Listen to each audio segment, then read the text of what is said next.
जागतिक आदिवासी दिनाच्या निमित्तानं धळगाव शहरात जागतिक राज्यस्तरीय जे क्रीडा स्पर्धांचं आयोजन करण्यात आलं होतं। रन फॉर आदिवासी या स्पर्धेचं आयोजन करण्यात आलं होतं। या निमित्ताने आमदार आमशा पाडवी आपल्या सोबत आहेत। खरं तर राज्यस्तरीय हा आदिवासींसाठीचा पहिलाच मॅरेथॉन या ठिकाणी आयोजित केलाय, काय सांगा?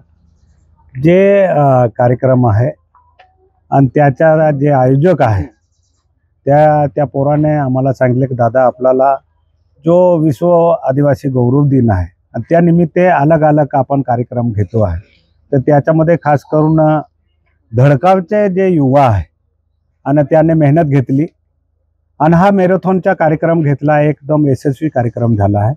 आणि आम्हाला या गोष्टीचा गर्व आहे की त्यांचा जो नाशिकमध्ये कोच आहे ते सुद्धा इथे होता आणि म्हणून जेव्हा बाहेरच्या खेळाडू सुद्धा इथे येऊन गेले, म्हणजे इतर राज्यातून खेळाडू सुद्धा इथे होते, म्हणून ते गर्वाची गोष्ट आहे का फक्त आपला धडगाव किंवा नंदुरबार जिल्हा किंवा इकडे नाही होते, आपले बाहेर राज्याचे सुद्धा खेळाडू होते। क्रीडा संकुलासाठी आपण काही प्रयत्न करणार आहेत? क्रीडा संकुलांसाठी धडगाव आणि अक्कलकुवासाठी 5 कोटीचं आम्ही एक इमारत करतो आहे आणि धडगावला बी इथे आमचा उपनगर अध्यक्ष आहे, त्याच्या साईडमध्ये एक 7.5 एकर जमीन आहे आणि त्याच्यामध्ये सुद्धा मी क्रीडा अधिकाऱ्यांना पाठवलं होतं, ते चेक केलं आहे।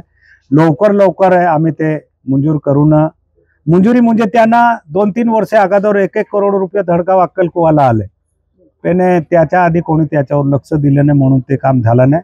पण थोड्याच दिवसाने आम्ही त्याचा सुद्धा भूमिपूजन करू। नक्कीच जागतिक आदिवासी दिनाच्या पार्श्वभूमीवर खरं तर क्रीडा स्पर्धांचं आयोजन करण्यात आलं होतं आणि त्यानिमित्ताने दुर्गम भागातील जे आदिवासी विद्यार्थी आहेत, खेळाडू आहेत, त्यांना प्लॅटफॉर्म मिळावा यासाठी सध्याचं प्रयत्न सुरू आहे। तर लवकरच धडगाव आणि अक्कलकुवांमध्ये क्रीडा संकुल देखील बांधलं जाणार असल्याचं जे ते आमदार आमशा पाडवी यांनी स्पष्ट केलंय। नंदुरबारून सागर निकवाडे, साम टीव्ही न्यूज। आता isakal.com आहे देशातील नंबर 1 ची मराठी न्यूज वेबसाईट। प्रत्येक अपडेटसाठी isakal.com ला नक्की भेट द्या।